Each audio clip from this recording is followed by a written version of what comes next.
NZ Aerosports, Icarus Canopies, now Gyro. That's right, we've rebranded, and Gyro is our next generation. It honours our founder, as that's the name we knew him by, but Gyro also marks the start of a new chapter. And not to be biased, but it's going to be fucking epic. Long story short, we're more us than ever, so if you're new to the sport, or even a Sky God Ninja Turtle, welcome. I think our valiant leader Lucy, Gyro's daughter, says it best. And we still got that fuck yeah attitude. Rebrand! Woo! Rebrand woo indeed, Lucy. Anyway, head over to gyro.com for more info and get amongst you legends. I was 19, broke, unemployed, and sold my girlfriend's canopy for drug money. So I thought I better sew her a new one. What a sentence, and what a story. This describes the humble yet outrageous beginnings of NZ Aerosports, the home of Icarus Canopies, in the words of our founder himself. From getting a paratrooper toy from his mom, watching parachutes at the DZ as a 6-year-old, jumping off the wharf with a parachute made from bed sheets, doing his first jump at 16, sewing his first canopy on a borrowed machine at 19, and starting to sell parachutes out of a garage in 1986, Paul Gyro Martin had an undying love for the sky. Our company started with one man with the wildest of spirits and a true blue sky dream, a renegade. In the time that Gyro created and ran the Icarus Canopies brand until he passed away in 2017, he pushed everything he had to its limits. We miss him, and we always will. Gyro is the next generation of NZ Aerosports. It honors our founder, of course, because it was the name we all knew him by, but Gyro the rebrand also marks the start of a new chapter, our next jump.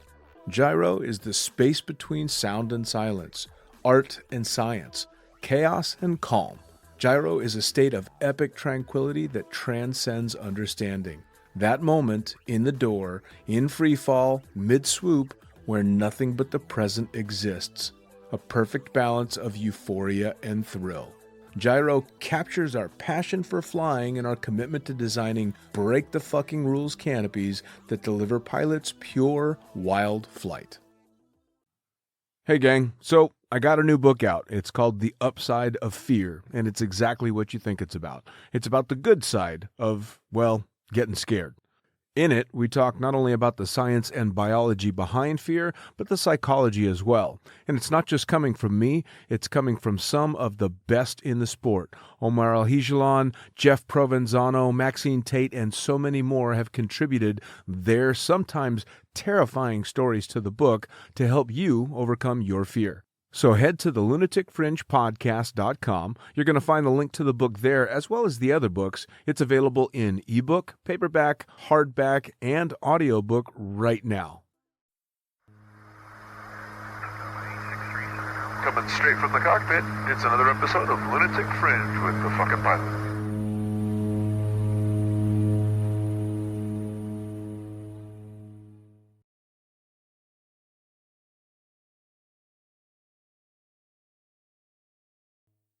Ready, set, go.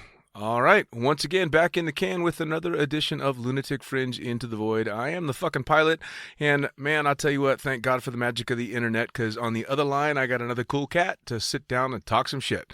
So tell me, who the fuck are you? What do you do? I'm Rory Corrigan. I tried to do too much, apparently. I've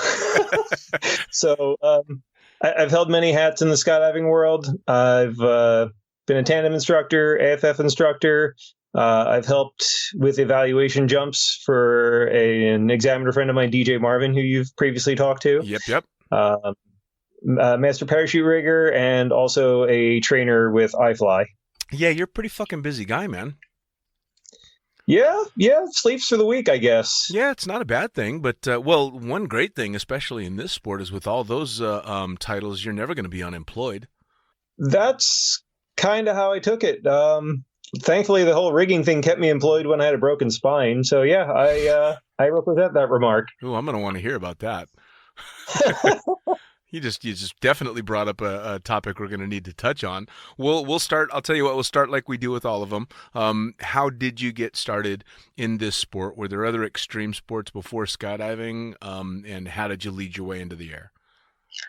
No, fairly boring and pedestrian. My intro was my friend John Barry.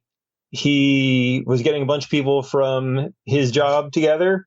He asked me if I wanted to come along with. We had, big bunch of people who were going to get a group discount. I was like, yeah, sure. That doesn't sound like a bad idea. Sure.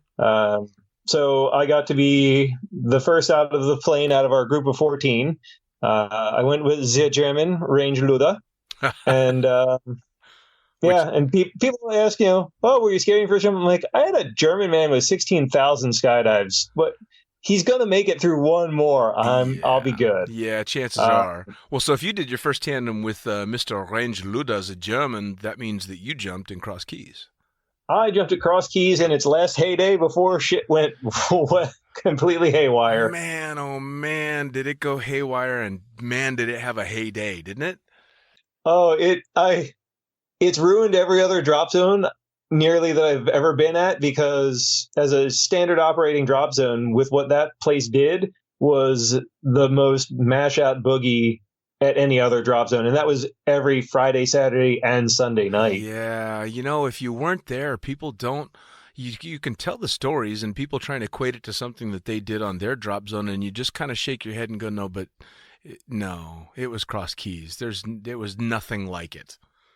Yeah, I'm insanely thankful that I had that as my intro to this world. People I've met, everything that from it, it's amazing, but holy shit. Right. Well, now with Cross Keys being where you started, so a lot of the people that I've talked to, actually the majority of people that I've talked to have started at smaller drop zones and had a more mellow intro into it. But you walked into the sport I don't know how many years I'd been into it by the time I got to Cross Keys, but you walked into what was the craziest, most overloading skydiving environment out there. Especially because of the party nature of that drop zone. As a student, learning how out there, did you ever go, I don't fucking trust these people. I see them on the weekends. No. That says a lot about you, Rory. Yeah, well, no one ever said I'm smart. Right. But my first day that we went to do our first tandem, I'm pretty sure they were doing 100 ways out that day. That sounds right. Yeah, so like my first jump, I got to see 100 people landing. I'm like, oh, that's pretty cool. Wow. I suppose if you don't know that it's the top zone, that's your normal. Yeah, I was just about to say, if you don't know that that's not normal, the 100 canopies in the air and that kind of insanity, I can get that part of it. But you were introduced to the nightlife and the tribe, so to speak, very, very quickly on. So I guess I would think that would be more of what would throw you than seeing 100 parachutes in the air. Not really, because again, because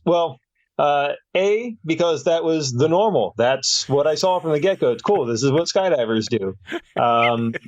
Plus, also just from a couple of years of being like in the local Philadelphia rave scene and whatnot. Yeah. I'd seen some wackiness anyway. So it was just a different bunch of people who were having fun and loving life. Yeah, fair enough. I guess, if you had the background of the Philly rave scene and stuff, that may have made a little bit more sense, that you wouldn't really blink too much at it. But I guess Mom or Pop or Susie and John from around the block that stroll around and see the insanity that went on in the weekends at Cross Keys would go, oh, fuck you, I'm not going skydiving with these people. Yeah, that might be wise. We were a little off the chain. So you did your first jump what year?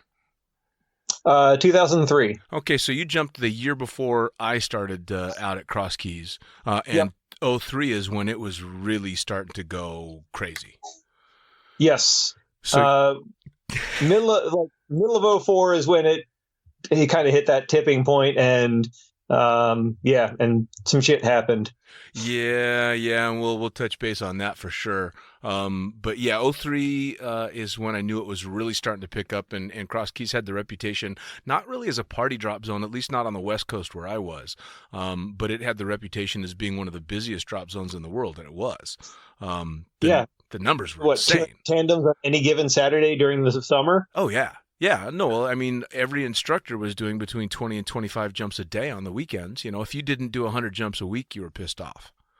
Yep. You know, because it meant a light paycheck. So you go through your AFF there. Who'd you do your AFF with? So my AFE jumps were primarily with Range. He took me through nearly all of my student jumps. He wasn't around for a couple of days, so I ended up getting to jump with Mark Cruzy. Oh, nice. Okay, so you hit the standards out there. Now, so you did that first jump. I'm assuming that pretty much solidified it, or were you one of these ones that wasn't sure? I landed. I was like, cool, that was all right. Really? Well, I guess I forgot the one thing. So before getting involved in skydiving, I was involved into the body modification community, tattoos, piercings, right, so on and so forth. So I had already performed a couple of body suspensions. Yeah. So the suspension people thought I was crazy for skydiving. The skydivers thought I was crazy for suspending. Yes, I did. Yes, I did. But yeah, so it's I guess that would be fairly extreme. So that it had a similar sense of freedom. So that also, like base jumping, sure, the first step off something that just when your feet leave an object on base jumping, when your feet leave the ground, when you're suspending, or when your feet leave the plane, there's just total freedom that nobody else will have any chance of understanding if they haven't done something like that. Now, for those people listening that don't know what suspension is, please enlighten them. Yeah. So you originally, way back when, we were using, well, originally, when I was involved in that scene, using large, like, hooks that you would catch very large fish with, grind off the barbs, sterilize them, get them through an autoclave, and put a big old hook through your back, like about an 8/0 hook, and you hang off of your skin. Wow. Okay. Now, fuck. That's still, even just thinking about that still has a very real effect on me. So, what would possibly, wow, dude, I'm literally getting cold sweats imagining that. And I have a big fat piercing in my tongue and all that stuff, but that just, wow. I mean, why? So what was the original motivation for you wanting to go doing something like a suspension? So for that, got the, way back when there was a website, BME, Body Modification Ezine, that I'd been looking at more and more. Once I originally got a tongue piercing with a friend. She got one. I paid for her birthday. While I was there, I got mine done. A couple months later, got my septum pierced. And then I've basically had about every part of my body that can be pierced. It has been pierced. So just from being involved in the scene, and you would see photos on BME of suspension, like, wow, that's weird. And then that's kind of cool, to the maybe one day. And then eventually on my 22nd birthday, my friend said, hey, this is what you're doing. So we drilled some eye bolts into the top of a door frame, and we put some hooks in my back from friends who had worked at a piercing shop. So they had access to everything that you need to make it, good, safe, hygienic, etc. They had really good cross-contamination, ethics, better than a lot of doctors and nurses I've seen. So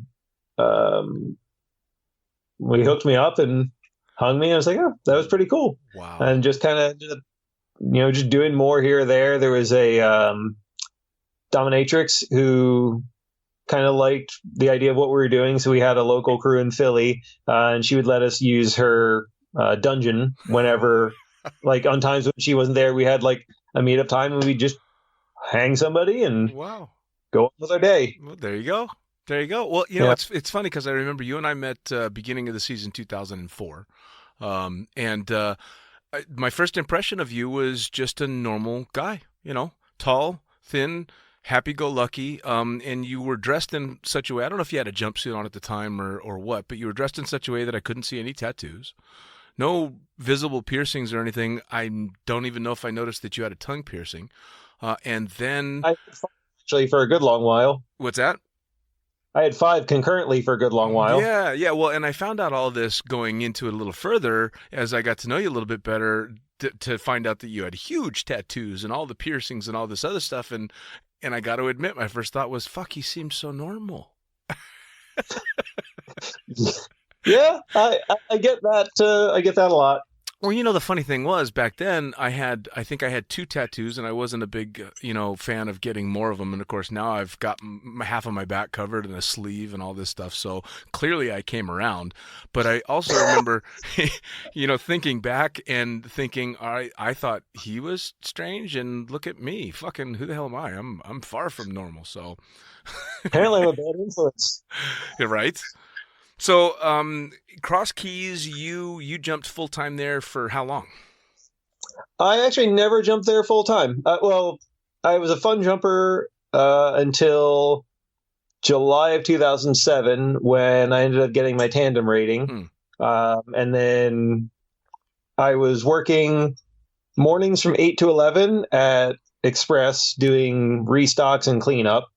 And then I was driving over to my job as a non-injury auto liability adjuster at a auto insurance company. Of course you were. Yep. And then when I was done work on Friday night, I would drive straight from there out to Cross Keys. I would sleep in my car, wake up in the morning, and start doing tandems. Yep. Which my first day of doing tandems, I did 3. That was on a Sunday. The following Saturday, I did 3. The next Sunday I did 10, and that Saturday I did 10, Sunday I did 11. So I went from having 3, 6, 16, 27 tandems and off to the races with Cross Keys. Yeah, man. I'll tell you what, man, that place for all its negatives and craziness, what a fucking machine that place was. It really was. Well, and again, you and I were there for pretty much the peak of it. You stayed longer than me because 2006, by then I was in California.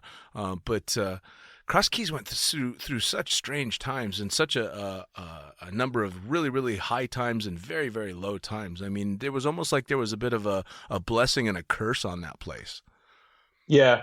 Yeah, when it's good, it's good. When it's bad, holy shit. Right? And it just kept going. I mean, it seemed like every time I turned around after I had left, I was getting more bad news from Cross Keys, and it wasn't necessarily just jumpers, but it was all the people in the town that we had become friends with, and just shitty stuff happening all over the place. Yeah. Of course, soaked in with these amazing times that we were having jumping. In fact, I think the last that I heard about and finally just kind of switched off because it was just getting too difficult was when PJ had his bad jump. Yeah, that one sucked because PJ definitely had some good wise words for me, and just like I still remember stuff that he told me, and I pass that on to other people. Sure. He was one of the Cross Keys crew. He was an odd duck, but an odd duck in a very good way.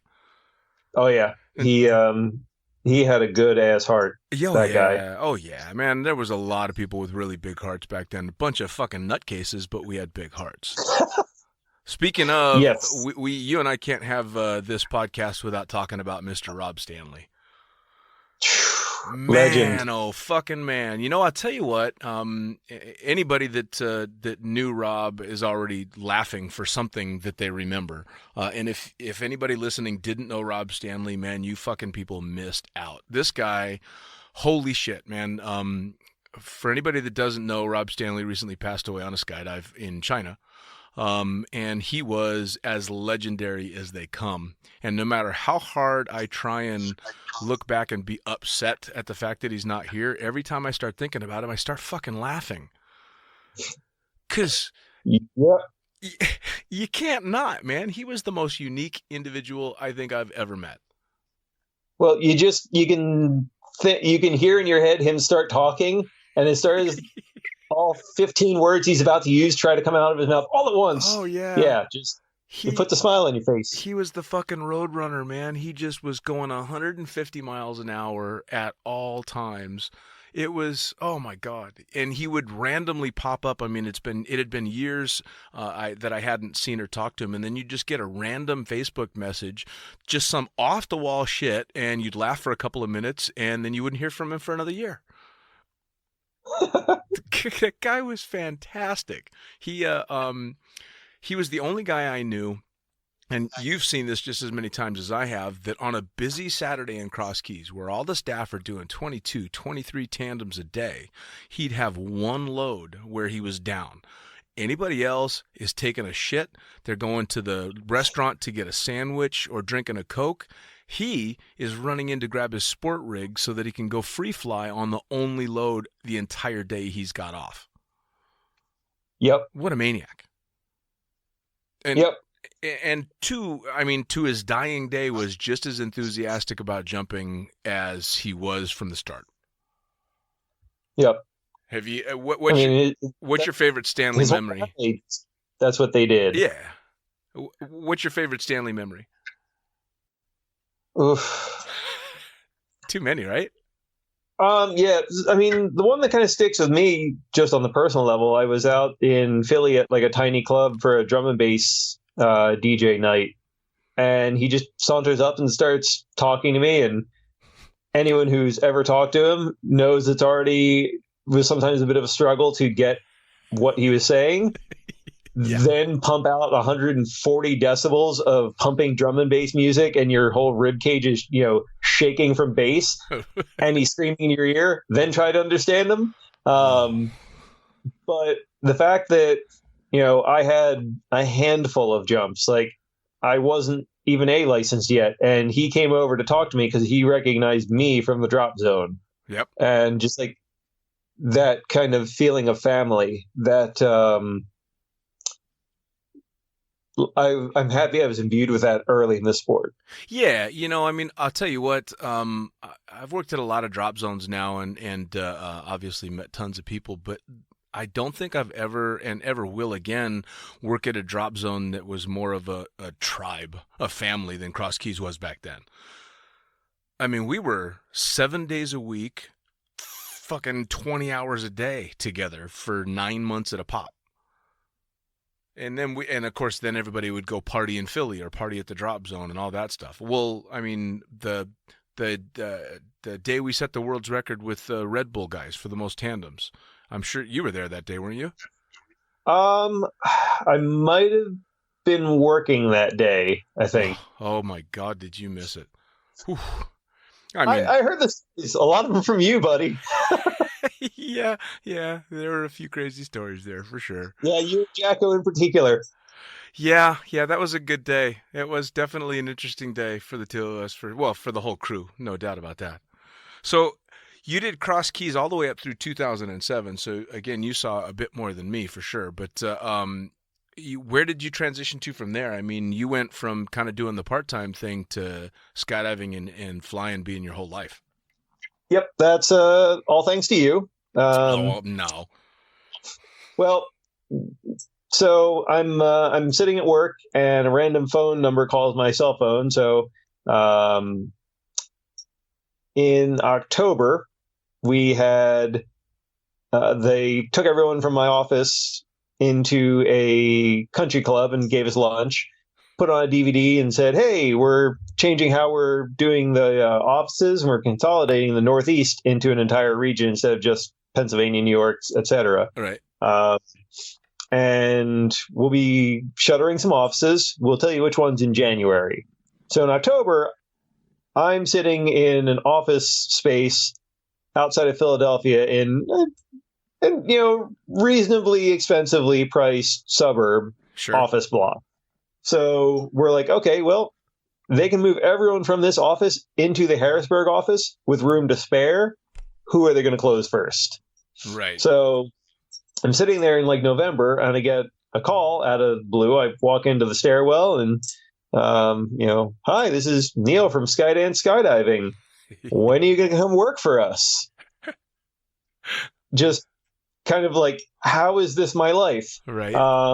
But I didn't know if I'd have a job come January. The original plan was to work my ass off between doing tandems over cross keys and eventually get my AFF rating, work my other 2 jobs and just put some money in the bank so that I'd actually have a buffer if I was going to skydive for a living. Right. But my hand kind of got forced a little bit early on this, and I was like, well, shit, here we go. So I decided middle of April to head out there because hoping the season would be starting up a little bit more, and I wanted to spend one last birthday at home with friends. Sure.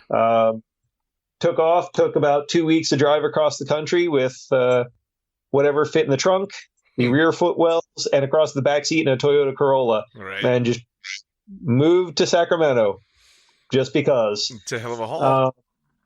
Yep. So ended up waking up in your pop-up trailer the next morning, and the whole thing was rocking and rolling. Walked into Manifest, and the winds were blowing 51 miles an hour. Yep. As I sit on a bench with about $4,000 in the bank and thinking to myself, I've made the worst decision of my fucking life. I left, I was living at home, so I had no rent and I was just making money and I could afford to skydive because I had no bills. Sure. I paid off, I had no car note. I had zero debt. And now I'm going to an intentionally smaller drop zone that wasn't as busy with the hopes of learning how to be a better instructor. Right. But I'm sitting there going, oh, it does this for 3 days at a time, you say? Well, fuck me. Yep. Skydance was a little bit more of the real world drop zone. Cross Keys was its own little, yeah. Yeah. So that my first AFF jump that I live AFF jump I went on. I was I think reserve siding it, or it might have been main siding it, and misread the guy's count, fell off the plane, and Milan luckily stayed with him the whole time. Yep. What have I done with myself? I know I've made poor decisions before, but this is impressively bad. No, Skydance was great. Skydance brought you out to hang out with one of the most popular podcast guests I've had yet, Mr. Jim Matthews. Oh, good God. Dude, he told the Beacon story when he rode the Beacon at Skydance, naked, burning his scrotum on the light. And I got so many comments and so many people asking me if that shit was really true because of the way he tells that damn story. Oh my God, people loved it. Yeah, he's definitely a master at telling a story and just having the biggest, most welcoming grin ever. Yep, that's Mr. Matthews. There is no doubt about that. He is a friend to everyone. Yep.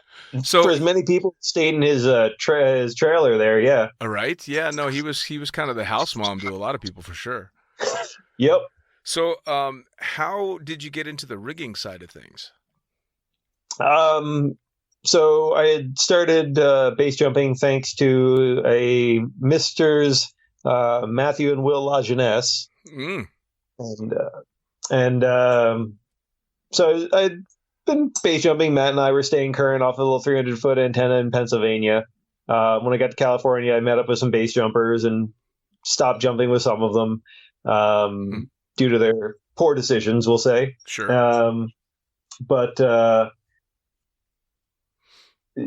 as a full-time skydiving instructor, it was the realization of, okay, I need to take care of my own base gear because no one else will for me. Right. But if I'm doing this for a living, I should really know how this gear works as well. Plus, if you're going to teach a student, if they have a question, you're like, well, I don't know. It doesn't instill as much confidence in the student. Whereas if you can, I'll go too far down the wormhole the other way of potentially over-explaining. Sure. But wait for the glaze to happen and then stop there. But the DZO there, Ray Farrell, he was a rigging examiner. And I was like, well, I should know how this gear works.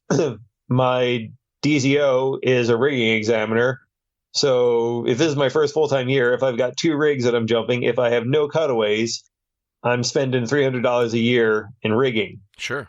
So it probably wouldn't be a bad idea to get this, because at about $1,000 or whatever it cost me then, in 3 years, it'll pay itself off if I just take care of my own gear. Sure. So just strictly on the invest in myself financial future kind of idea. So now you got into it that way, but obviously you're all the way up to master rigger now, and that takes some dedication. I mean, this is not just I'm going to pack reserves for me and my friends and know the basics. This is I'm going to know how to pack. I'm going to know how to repair. I'm going to be able to build shit. That takes a real desire. I mean, you don't just do that, just to be able to maintain your gear. So what drew you into, wanting to go that deep into it? So when I got to Spaceland, I ended up luckily getting a spot in their rigging loft, and I went from having like 68 repacks when I was there to, I haven't tallied them, but somewhere in the range of 3,000 or more now. Sure. So it's, I wanted to know more about how the system worked. Sure. So I got the rigger's ticket. Then it kind of became okay, well, how does this system go together? So ended up contacting, a few things. It always kind of been in the back of my head, like, this could be a good investment in me down the road. Rigging has definitely been far and away the best money I've ever spent on myself, with just return on investment that is unimaginable. Sure. For what my 2 college degrees cost versus this. Hands down, way better investment for me. If you'd only known, right? Yeah, exactly. But I could have just been a scummy kid packing main parachutes and then got a rigger's ticket and saved all that time and effort. But right. Here we are. Not to say all packers are scummy. Love my packers. But, well, I mean, come on. You spend all day rolling around on the ground and dirty nylon and sweating all over the place. You're going to get a little scummy, but they're also some of the best paid employees on the drop zone, so they can afford to be scummy if they want. Well, if they can hold all the dollar bills with their clawed hands at the end of a good day. Oh, yeah. No, hey, believe me, I'll tell you what, there's 2 jobs on the drop zone that I would never want. One I could never do, and that's manifest. And the other one I would never want, and that's packing, because it's too fucking hard. Yep. Hats off to anybody that can do manifest or packing for a living. Oh, holy fuck, man. I'm impressed. Tip your packer, everybody. Damn right. Damn right. So, so you out in Spaceland now, you decide, fuck it, I'm gonna dive in deep and I'm gonna go all the way for the rigging ticket. You did that more just because you figured down the road it was gonna pay off? Well, a few things. One, when I got there, the master rigger, Dennis Anderson, he had mentored me, got me a lot of really good info, tips, tricks. Just guy was old as dirt and still kept jumping like a crazy person. Sure. But he taught me a lot of good stuff. But then he passed away. He was struck on his motorcycle on his way to work one day. So we were left without a master rigger. And I was like, this kind of makes certain things a little bit harder. Sure. And then, so that was in August of 2010 was when he was struck. Then in July of 2011, I broke my spine swooping. Ooh, all right. Yeah, I was waiting for this one to come up. So let's get into that just a little bit. How? Yep. Got to work a little bit late, and people were going like, "Hey, we're getting morning swoop load together." I'm like, I just kind of want to get to work and just I've got some rigs I need to work on. I want to just hop to that and get going. Sure. Like, oh, come on, just it's one jump. I'm like, all right, fine. So go get ready. Jumping velocity 84. I had been jumping it with some weight. I put on 10 pounds of weight. I'm 160 pounds. ended up, the upper winds weren't quite as strong as I thought, so I wasn't getting as much on my downwind as I was hoping. Right. So got to my initiation point a little bit low. Normally I would start my 270 about 720 feet. I started about 700 feet. With the additional weight, probably should have been 750. Sure. So I didn't change the mechanics of my turn. Wing was level to the ground, but I was still had a bit of sink. Went to drag, toe in the water, leg kind of started to plunge. Recovered to toggles to about my shoulders or so. Popped myself up about 15 feet. Made it to the shoreline, just kind of giggling, laughing. As I was slowly finishing a flare due to the slower airspeed I was at, as well as the additional weight I was carrying, stall point went from like 2 inches below my hip bone to right at my hip bone, which I got to at about like 5-6 feet off the ground. Canopy started to drop behind me and landed tailbone first on the sand pit at the edge of the swoop course, but it had been raining recently, so that sand was just like concrete. Oof. Wow. So, yep. So basically it was a case of celebrating a little too early when you dug your way out of the pond. Yep. Yeah, I should have just gotten drenched. Yeah. Well, I mean, I think actually you may have been out at Skydance when I broke my tailbone. And did it in front of Perry. I hadn't been jumping very much, and I signed Zach off to fly the 182 for jumpers. And when I signed him off, I jumped out, did a swoop, hadn't been on my sport canopy in probably 4 or 5 months, hooked it like I'd been on it the load before, stayed on the rears too long, stalled it out, and slammed my ass into the ground, broke my tailbone. Hooray! Yeah, oops. Yay for broken bones and stupid decisions, right? Yep. So then, of course, I didn't have health insurance. The hospital where they took me didn't tell me the actual extent of my injury. They said I had a compression fracture on T9, T11, don't bend or twist for 6 weeks, see somebody in 2-3 weeks for a checkup. Oh, no. So, yeah. So there was a local jumper I'm friends with who has private emergency care. So I was like, hey, can I come in, get this looked at? And he would do a lot of like scans and stuff for free because he just didn't care. Sure. So he had gotten the films for my x-ray and he was like, you're probably an inch shorter right now. Oh, Jesus. Yeah. So we looked at the x-rays, and then we looked at the radiologist report, said there was a 70% or greater compression of the T9. Wow. Right. So whereas the ER had shot me full of Toradol and had me walk out of the hospital. Of course they did. Yep. Which honestly, in retrospect, I'm glad they didn't touch me. Well, if they're that bad, then I'm glad they didn't touch me. Yeah, for sure.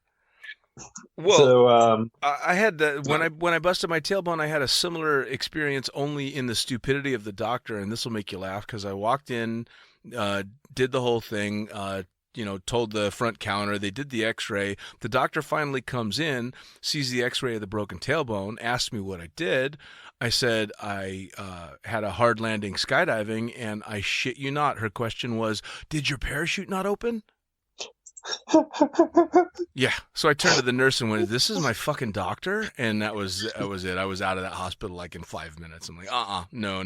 Did my parachute open? Fuck. Well, so they did this. Now, obviously, it's serious. So what happens next? So one of my roommates was an ER nurse at one of the busiest trauma ward in Houston, to where they'll have military doctors come in and learn about gunshot wounds there. Yeah, exactly. So exactly. So I sent him with a CD of the CT scan to his head of neurosurgery, and guy said, well, if he doesn't have surgery now, there's an 80% chance he'll need it at some point down the road. I had a trip home to Philly planned, so I flew home to Philly, was on the edge of a mosh pit for a little while with just a shitty little back brace on. I was like, I should probably move back a little bit. So got to the back of the venue. got back about 2 days after. Had my girlfriend drive with me up to Memorial Hermann. One of my former AFF students was in med school doing her surgery rotations, Wow. and she had talked to some of the neurosurgeons there and had shown them some stills from the CT. So I'm laying there in bed at the ER, and resident comes in and is like, "Can you see the monitor from where you're at?" And I'm like, "Yeah, if I need to, I'll sit up." He's like, No. Can you see the monitor from there? I'm like, "Yeah, but," and he's like, "You're not getting up until this is fixed." Wow. And I had been walking for a month like that. Yep. So I wish I could pretend to be shocked, but I'm not. yeah, no, yay, American medical system. Yeah. But so about a week later, so surgery was scheduled for the following Monday. This was like Wednesday when I went in. That Friday, Doc is doing her last rounds, which oddly enough, she had actually fixed a friend of mine who had plowed into the ground, breaking a downplane really low to the ground. So, wow. Yeah, she already knew how to fix skydivers. But she's like, "So we're going to put a cage in where the vertebrae body is, and we'll put a plate on the side. And they're color titanium. They come in all kinds of cool colors like red, blue, purple." I was like, "Do you happen to have green?" So after surgery, Doc and the resident come to visit me. I think it was Monday or Tuesday. Rolled in, and the resident pulls out his phone, calls up a picture. It's a plastic bucket. It has one of the screws that held the plate in, my plate, the spacer cage, and the rib that they cut out of me and ground up and used as packing material. And sure enough, the cage and the plate that they put in me are green, so it matches my gear. Of course. Well, it would have to. Like, I win for all matching gear because everything matches, and I hope no one ever finds out that they match, because then I fucked up real bad. Yeah, for sure. But I mean, hey, it's all about priorities, right? I mean, fucking matching gear nowadays, that's important shit. That's why I'm a world record holder, I say. It's a hell of a world record to have. Oh. No, the head up world record, that one. Right. So, You end up with a broken back. Obviously, now you're healing from the broken back, and is this when the whole master rigger thing kicks in? It, not knowing if I would ever be able to skydive again, and knowing that I need to pay bills until I figure out what was next, really kind of pushed it to the forefront as an option. Sure. Need for the drop zone, need for myself. So kind of ramped up my efforts, got a seat pack, and just started slamming out pack jobs on that. Went visited Simon Wade, finished my course in 4 days instead of 5 days because I came well prepared. Sure. You did that in in Mesquite then, I would imagine. Boulder City. Oh, he was still in Boulder City then. Okay, because he's got his rigging loft in Mesquite now. Oddly enough, talk about a connection of a small world. Simon Wade is who I got my tandem rating from. Yep, and I know you've shared some interesting stories with that fellow as well. Oh my God, man! I'll tell you, we won't even go into them because I'm going to try and eventually get his ass on the show if it's ever possible. But one of the most poignant moments of my entire skydiving career was jumping for Michael Hawks in Skydive Las Vegas, who was notorious for putting his staff out in winds that were just obscenely high, like stupid high, way too much to jump. And if it was over 30 miles an hour, he would just radio up to the plane that winds for jump run were a strong 30. So you knew you were fucked. And I think it was, 40. Yeah. Oh, yeah. So I wouldn't be surprised. And on this particular day, I think we'd already done 1 or 2 jumps, and they were terrifying jumps. And I ended up on a load with Simon, and he used to jump in this just a painter's coveralls that he would go jump in, and he'd have his gloves on, and we're on jump run, and we get the strong 30 call, and neither of us want to do this jump. And in the most sincere way, he takes off his glove, sticks out his hand, shakes my hand, and says, "Dean, it's been really nice working with you." Puts his fucking gloves back on, and then out we go. Both of us. I can see him doing that. Oh, yeah, in the most sincere way. And it was funny because I ended up having to get my tandem rating kicking and screaming. I didn't want it. And he was the one that gave it to me. And in fact, I had to do the drogless tandem with the vectors with him. And I must have been so amped up out of my mind I couldn't see straight, because the parachute finally opens and I must have just been heaving and breathing, and because he's behind me laughing, or he's in front of me laughing, going, I wish I could bottle up a little bit of what you got and sell it on the black market.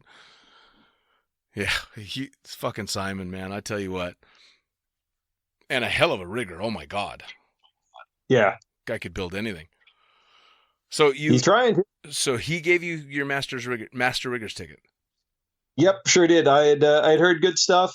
I loved Ray, but I kind of wanted to have a different perspective, a different, maybe just learn some different hints, tips, or tricks. Sure. Just you're going to pick up something for everybody. If I go to a new drop zone, I try to stop by the rigging loft just to see if they're doing something different that's better, or just will be something that you need another day. Yeah. Well, or there's always a different way to look at things. So it's a very wise man that will look around and take what he can get from other people, for sure. So fuck yeah, why wouldn't you? Yeah. Well, so how did you end up? You ended up getting the master's rigger's ticket and doing that in Spaceland. You're still out there though, aren't you? I'm in Houston. I'm no longer working at Spaceland. I left on really good terms with them. So luckily, whenever I want to do some other work jumps, it's an available option to me. Nice.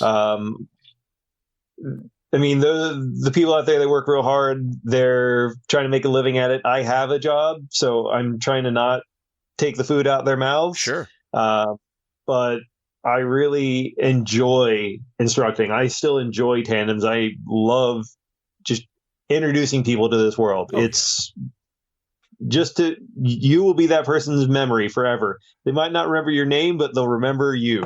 Oh yeah, absolutely. I mean, it's funny too, and I've said it many times on this podcast, if I look back at all of the jumps that I've done now, my favorite way to skydive is tandems, which is funny because I fucking hated them when I started out. It was just the worst experience. And so for it to flip 180 degrees, clearly it wasn't the physical jumping, it was the people and the environment and all the stuff you get to do because of it, which is super cool.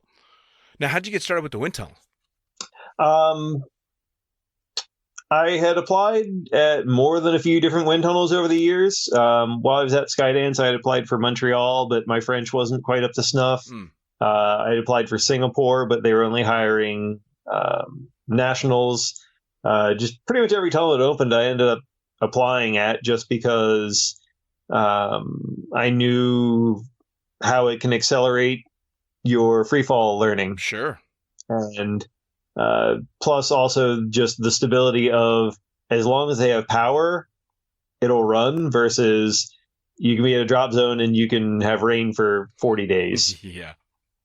So it's just kind of always something, plus also to help abate some of the money I was spending on going to wind tunnels to fly. If I just worked at one, that would save me a couple grand. Sure. So like when I Fly Austin location had opened, within the first 9 days they were open, I was there 3 times to fly like 15-20 minutes a day. Oh wow. Just because it was there, and it was only a 3-hour drive each way instead of having to fly 3 hours to Denver, say. Right. So just getting to know a couple of the instructors, even like if I had an STP student, Spaceland, they do Skydiver Training Program, STP, as opposed to AFF. It's a little more comprehensive program. You get people just learning more stuff before they leave your hands. Sure. But I would take students out there sometimes, like a couple times, just to clean up some stuff. And as we're leaving, I'm like, hey, go hit the instructor with a 20 for me. Like, they let me do that. They didn't have to. So go hit them with a couple bucks. Sure. So just made good with the locals, so that when I heard there was a Houston location opening and I applied for that, especially at that point, before there was the huge explosion in the US and even, in Europe, for the huge explosion of tunnels, nepotism is definitely the way. Oh yeah. So you kind of needed to have an in. You couldn't just be Joe Bob skydiver or Joe Bob off the street and get a job. Like it it's a lot easier now because there's just more locations. Sure. But making good with the instructors there, and then I'm sure if they like, hey, is this guy an asshole? And they're like, not too much. So I was one of the first 3 people hired specifically to work at iFly Houston when it would open. Nice. I'm the only one of those 3 that is still working there. So, a little longevity, huh? yep. Well, I just I get comfortable because if I've got a good thing, and it's hard to find a good thing to be comfortable in skydiving, Sure. then just kind of let it ride. Well, yeah, I mean the it's kind of funny. The gypsy lifestyle is very attractive for a little while. The first season that I did Cross Keys, I think I managed to actually live in my pop-up trailer for almost a month before I finally broke into John's big gray trailer and started squatting in there. And then the next season, of course, Jackson and I rented that house right over by Rob Stanley's place. That they ended up, they nicknamed it Squeaky Springs. I think that was more for Jackson than me. But yeah, the gypsy lifestyle starts to fade pretty quickly, and you start to get a little bit of stability and go, oh, this is what it's like to know I'm going to be able to eat next week. Yep. Well, my first winter at Spaceland, between September when we had nationals and March, we had 11 full days of jumping. Wow. Yep. We had, you'd get off a couple of loads in a day, but like full, honest to goodness, like this was a good day of jumping. We had 11 full days. Wow. So every year when it got around to August, it's like, cool, time to tighten that belt because it's about to go to shit. And it didn't, but I always had that kind of mindset of ready, set, go. Like, here comes poverty. Yeah.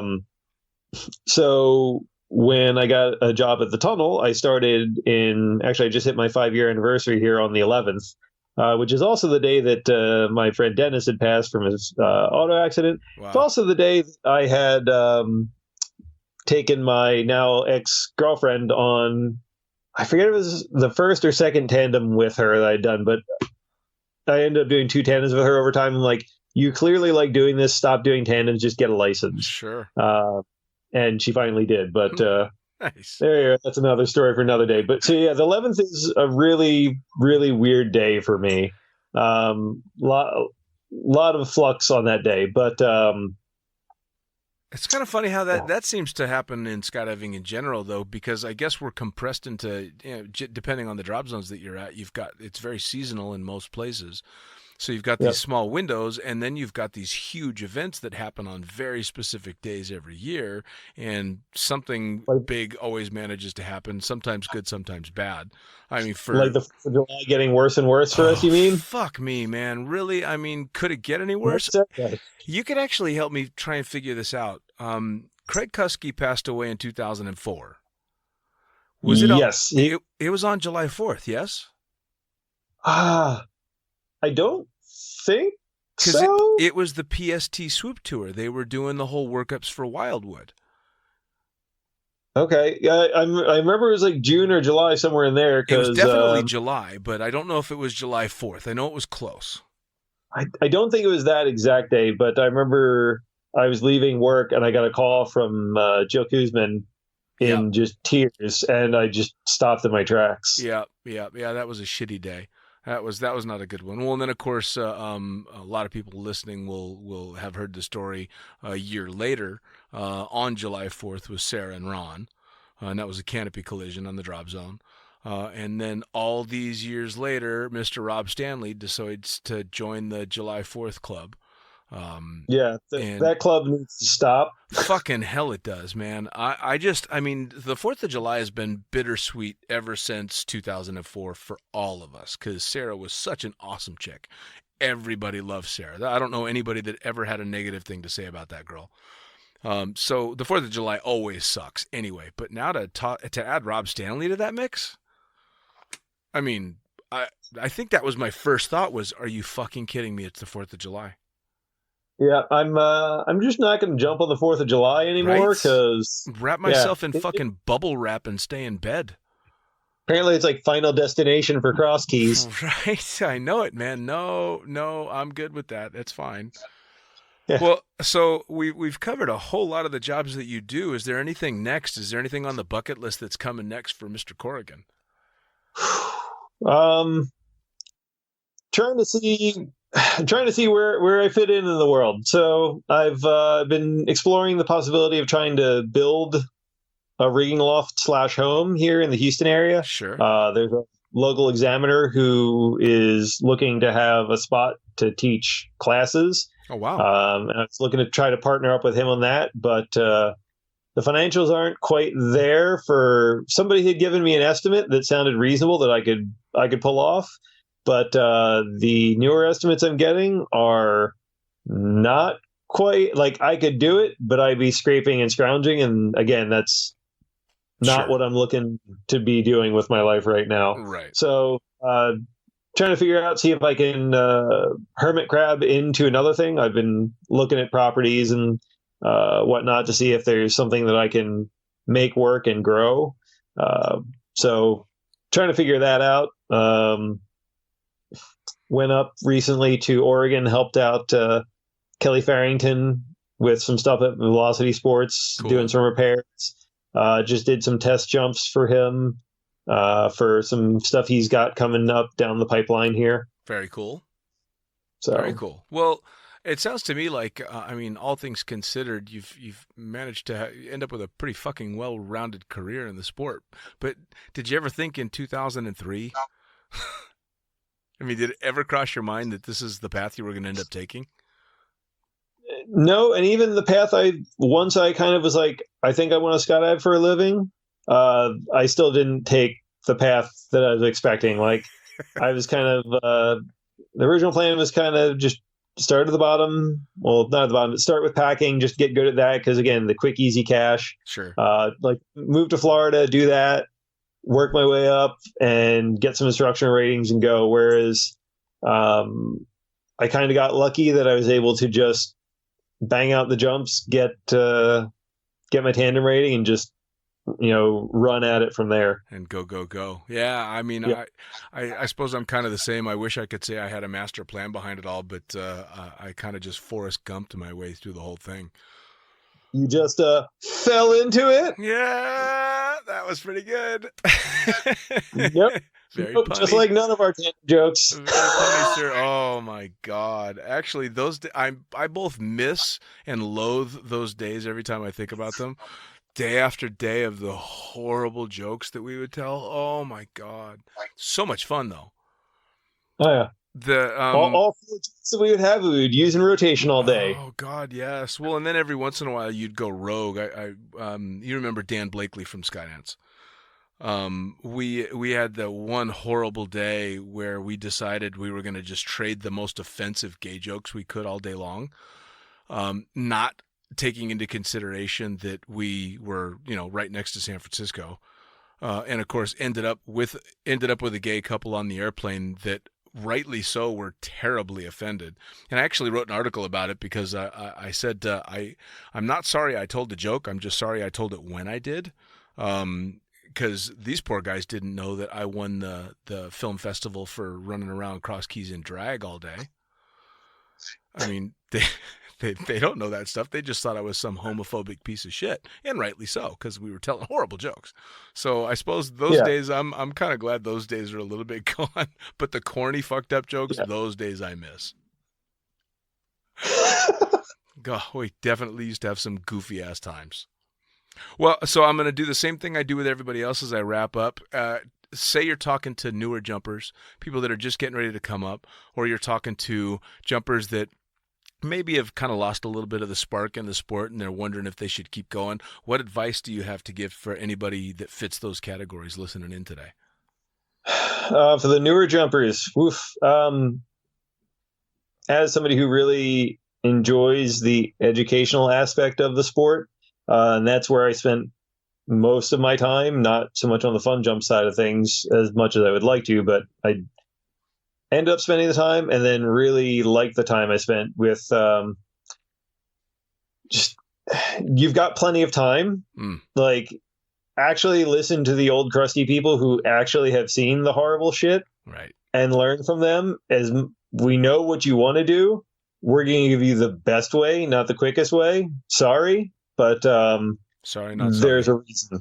Yeah, there's a reason. So, like, listen up. Maybe you'll get something out of it if you actually pay attention. For sure. Well, I mean, too many people and too many other things don't learn from other people's examples, and this is one sport where you damn well better. Yeah. For sure. I learned that real quick, again, at Cross Keys. Yeah, man. I mean, starting out where you did, when you did, it was trial by fire for a low-time jumper in literally every aspect of the sport. From learning how in one of the most intense, busy chunks of airspace in skydiving at the time, to partying on one of the craziest drop zones, to dealing with, I think we had fatalities every year for, 3, 4, 5, 6. I don't know about 7, but horrible run. I mean, you learned in that environment. So, wow. That's a hell of a place to come up. Yep. Yeah, I mean, my first full year in the sport was 2004, and that's when Kusky. And then the next year was Ron and Sarah, and the following year was PJ. So, yeah. Yeah, rough run of things, man, for sure. Well, and then so many people connected to the sport that were Cross Keys regulars, or at least people that we'd become friends with. You remember when PD and Relative Workshop came out and did their tour, and that was Egon Sussman and Cola from Blue Skies, and Egon passed away in an aircraft crash, I think, the next year. So it was just this Cross Keys curse, man. It was bizarre. Yep. Just bizarre. Yeah. Oh, Paul. Well, yeah. Paul hired me. Paul's the reason that I got the job in Cross Keys in the first place, and I never actually got to meet him. I only had conversations over the phone with him, so that's a whole nother story. But man, Paul's the reason I wanted to be an instructor. So see, there you go. Like, I got to do with him, and that stuck with me, which kind of can go back then to your experience lost the spark. Yeah, please. The two things I would say is either try something new. There's so many different aspects in the dome of skydiving that try a different one. Yep. Like, work on your canopy skills, go do a crew jump, learn to free fly. I actually had a jumper who hasn't jumped in years. She's been flying with me in the tunnel, and she just started jumping again because she wants to free fly in the sky. Awesome. And just try something new. If you don't like it, well, then shit. At least you tried. Yeah, for sure. But also just give back. Like, say hi to somebody. Like, a couple of jumpers have come up to me, and like, I was a new jumper here at Spaceland, and you introduce yourself. I'm a nobody, and you're an instructor, and you're just like, "Hi, I'm Rory," and just said hi. Just make the family bigger. Yeah, man, for sure. Pay it forward. Pay it sideways, man. Help out fellow instructors that are looking for a slot in the place that you're at, or a pilot that's looking for a leg up, or anything like that. I think that's a huge piece of advice.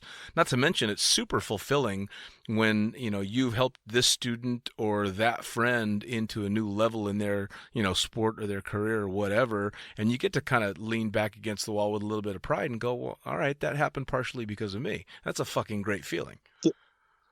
Yeah, I've got a couple of people who I took through AFF that are world record holders. How amazing And is it's kind of cool to watch your little sky babies grow up. Right? It's like the proud parent. You're just going, oh my God, look at what they're doing.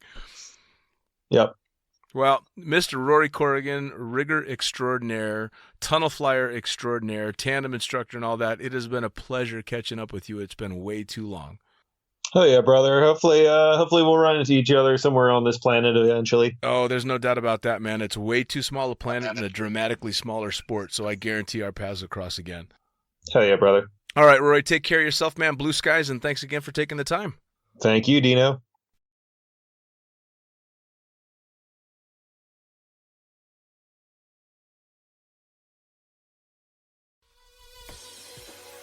Well, there you have it. Another episode of the Lunatic Fringe podcast, brought to you as always by, well, wait, not as always, actually. Brought to you now by Gyro.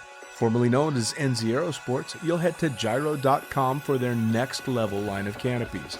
By Pussfoot, the Extreme Sports Collective. head over to pussfoot.com to check it out. By Summit Parachute Systems, check out summitparachutesystems.com to talk to Jarrett Martin and the gang about kick-ass pilot rigs, rigging courses, and more. By Flyaway Indoor Skydiving, go to flyawaytn.com and check out all the cutting-edge stuff to come. By Pure Spectrum CBD, head to purespectrumcbd.com to check out their wide range of CBD products. And as for us, head to the lunaticfringepodcast.com to listen to any of the hundreds of episodes currently available, hit the link for our YouTube channel, pick up your copy of the Lunatic Fringe book or The Accidental Stripper, and get a sneak peek at upcoming guests. Once again, thanks for listening, and we'll see you next time.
Damn.